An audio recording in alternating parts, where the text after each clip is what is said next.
met many different kinds of selfish people. I've met gangsters who just care about making money, who just care about basically making themselves seem strong, but also being strong, being powerful, containing the wealth that they can gain for themselves, basically hoarding the things that they gain wealth through, drugs, guns, what have you. I've met spiritual people who say that they're spiritual, but are only concerned with gaining their own power, making themselves seem either more spiritual or intelligent than they are, and sometimes actually being spiritually powerful, but just wanting to follow the same dog-eat-dog rules, just wanting to make themselves a god, and not worry about helping other people realize who they are. And it's the same thing as a gangster. I mean, if you're a spiritual person who believes that you're a god, but there's a whole bunch of other people out there that are just weak, and then it's just survival of the fittest, and you just step on them, and because you're strong, and then you gain power, and hey, that's survival of the fittest, baby. If you just believe that, you're no different than a gangster. I mean, as far as I'm concerned, if you consider yourself a spiritual person and you believe that, I mean, that's worse than selling drugs, man. I mean, it's not even like I think selling drugs is like the worst thing you can do. But I mean, you're just a spiritual gangster. I mean, and I don't intend to communicate that I'm saying spiritual gangster in the same way that Deepak Chopra has this T-shirt that says spiritual gangster, because I believe he's actually spiritual person who cares about people. I mean it in the sense that you're just gaining spirituality for yourself. You just care about gaining power for yourself. You don't care about helping other people, and you want to step on as many people as you feel like you're able to. And you want to take revenge on everybody that's ever wronged you, and decide who has wronged you and how much revenge you can take. And revenge is boring in the end. I mean, if you aren't in a position where that person is literally threatening you and they've just done something to you that basically it's been decided by the court system or whatever as far as your societal rules, and it's not about protecting yourself, or it's not about protecting your family, it's not about making your situation better so that they're not in your life. If it's just about revenge, then that shows how base of a person you are. Because you want to act on that deep-seated anger that you haven't resolved inward by acting that out onto somebody else, even if they've done something bad to you. Revenge doesn't lead anywhere. It doesn't even ultimately satisfy or resolve the anger that you have. I've also met selfish people in, let's say, I mean, literally the business world, the world of careers, the ones that society, especially capitalistic societies, look up to. And these people are really good at business, but they're also very good at figuring out numbers. They're able to crunch numbers in a way that most people would be like, "How the hell did you come up with that? How the hell did you consider last year's profits and what you sold, and basically predict this year's trends, even though they're completely different than last year's?" I've met people that completely care about how much money they make. And they don't care about their employees. They don't care about their business partners. They don't care about their coworkers. All they care about is how much money they make as a person, themselves, gaining that money. And ultimately, it's just about accumulating that money, about accumulating that wealth, those riches. And it doesn't seem to really have a purpose or an end. It seems to more be a hobby of accumulation. It doesn't seem to actually have a purpose. Just like gaining spiritual power doesn't really seem to have a purpose if you're just concerned about not affecting your position as far as being safe, about being well off, about being living a comfortable life. If you're concerned about gaining spiritual power to the extent that you are in charge of a bunch of people and you're one of the winners, and you have all this knowledge that you feel makes you better than everyone else, then there's no difference between you and a gangster. And the gangsters that I've met, they're very base-minded, and they're not necessarily as even evil as some of the businessmen that I've met, or some of the spiritual people that I've met that think they're spiritual but really are just concerned with themselves and use ancient spiritual knowledge to their own gains.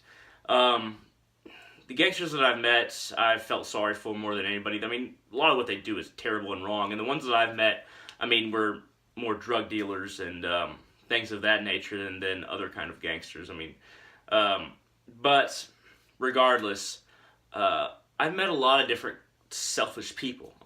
I've learned how to spot selfish people pretty easily. And when somebody starts talking about how they're better than other people, and it becomes kind of a focal point of why they believe what they believe, then step back, reconsider your relationship, reconsider how you understand this person, and reconsider yourself. Like, am I judging this person correctly? Am I entering a relationship with this person for the right reasons? Why do I know this person? And it comes down to you deciding if you have to step away from that relationship. Whatever kind of relationship it is, whether it's a friendship, whether it's a romance, whether it's a coworker you want to stay away from, whether it's if it's a boss, I'd highly recommend stepping away immediately. Or if it's somebody you're interested in, if it's an acquaintance, how far away do you want to stay away from this person based on your assessment once you properly step back and say, okay, how selfish is this person?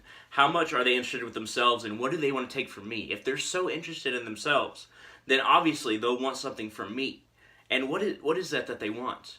And carefully analyze the situation, because that's what I feel like can stop you going to a higher level of a relationship with that person that'll just drag you into a feeding cycle where they're just feeding and feeding and feeding off of you.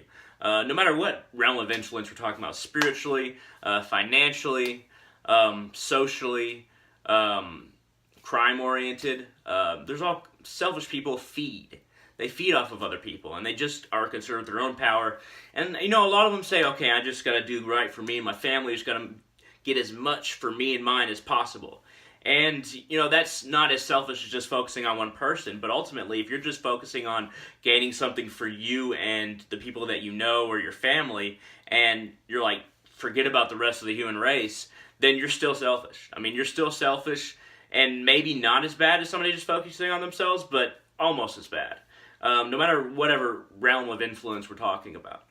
And unfortunately, politically, politicians who are self-concerned or self-concerned with their people are the ones that win a lot of the time, because they can spin the best yarns, because they're telling themselves, they're spinning yarn for themselves every day. They're telling themselves things that make them feel better about what they're doing, and this is what people do in everyday life.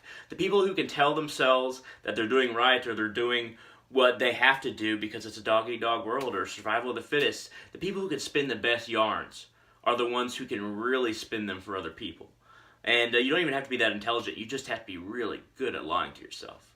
And that's why you have to be careful and learn how to spot selfish people and try to read their motives. And, you'll find a lot of degrees of selfishness in society. You'll find a lot of degrees of selfishness anywhere, even if it's outside of society and in every part of society. And it can get depressing. You can start seeing selfishness to, varying degrees amongst most people. But the warning that I would give is to stay away from the most selfish people. Those who are willing to do anything to increase their power in whatever sphere of influence or whatever activity they participate in. Be very careful of those people. And I used to be a very selfish person myself.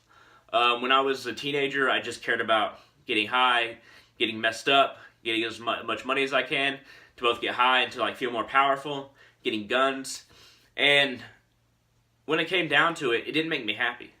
It didn't do anything for me. It didn't create a reality for myself that I felt like I was better. And that was the goal, to feel better. Not only chemically, but also emotionally and as a person. And since I started reevaluating my circumstances, reevaluating myself, I found that I feel so much better just caring about other people. Give it a shot. It feels good. Being a person who doesn't put oneself first allows one to live with such strength, with such unity with the whole, and with such friends and comrades in this thing we call humanity, to the extent that one does feel a connection they can never have if they were the selfish person, the person that had to feel like they were the smartest, the most intelligent. That's also selfish. Or feel like they have the most money, the most power, the most influence, that people are the most afraid of them than anybody else.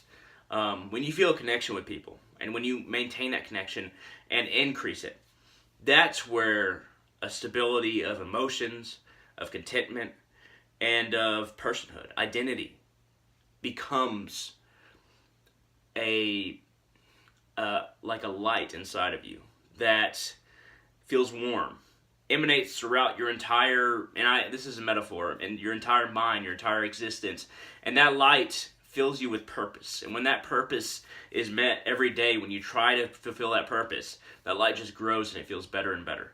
And ultimately, you become a better and better person. So this is what I have to say about how to spot a selfish person, or how to spot selfishness. And I hope if it was useful. If you disagree with me, shoot it down in the comment section below. If you agreed with me, feel free to comment as well. And if this video made you think at all, hit that thumbs up down there. But thank you very much for watching, and y'all have a great day.